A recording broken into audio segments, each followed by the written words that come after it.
In this course, you'll be using Jupyter Notebooks for coding, an industry standard tool many data analysts use daily. Let's take a tour of the interface where you'll be coding. This is a Jupyter Notebook interface in Coursera, the same one you'll be using to complete the labs in this course. This is where you'll be coding. It's basically a special type of text editor. Can you see the similarities with Google Docs? You have the name of the file up here in the top left and a bunch of options in the ribbon. And then you have this main area where you can edit text and code. The notebook itself is essentially a text document. These different areas of the notebook are called cells, and they allow you to divide up your notebook. Some of these cells are text cells, and they allow a type of formatted text called Markdown. If you double-click on the cell, you can edit the raw Markdown. So for example, you could add a subheading here. Writing Markdown won't be the focus of this course, but it does enable you to provide nicely formatted context for your code. Pressing Shift-Enter will render or display the Markdown according to its formatting. You'll see Markdown throughout the labs in this course. The other type of cell is a code cell, like this one. Running this will print out, "Hi, it's great to see you." Shift-Enter runs a code cell. You'll need to remember this keyboard shortcut. It's the most important command in a Jupyter Notebook. The output appears directly below the cell that was just run. Here's another Markdown cell, and here's another code cell.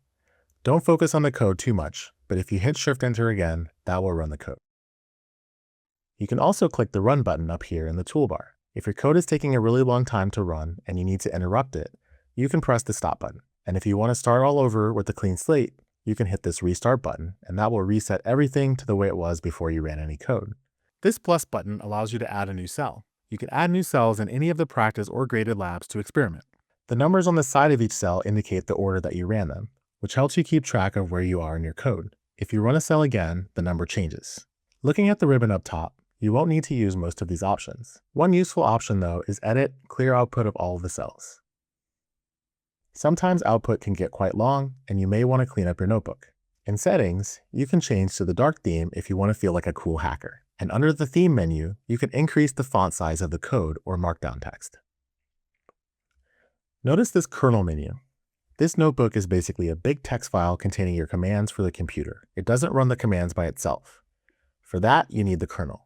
The kernel is essentially the engine of the notebook.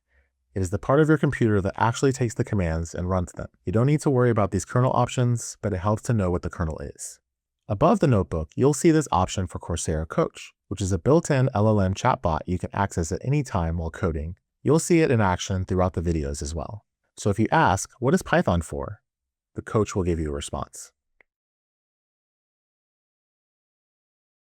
If you close the chat and reopen it, your chat history will be saved, so you don't have to worry about keeping that up if you want to reference it later. So this is all within Coursera. The next item in this course is a practice lab containing all the notebooks you will see demoed in the lectures for this module. You can use them to follow along with the videos or to reference the code later. Many beginners find it challenging to get Jupyter Notebooks set up on their own computer. For now, you'll work with Jupyter Notebooks only in Coursera, and you'll learn some options for setting them up on your own computer in the final module of this course. This course also includes some reading items that allow you to practice your coding skills. These are optional, but I encourage you to work through them, especially if you are new to coding. Each code block acts like a cell in a Jupyter Notebook, which you can write code in and run. Complete the exercises and run the block to get some feedback. Great work navigating the Jupyter Notebook interface and code blocks. Follow me to the next video to see some code examples in action.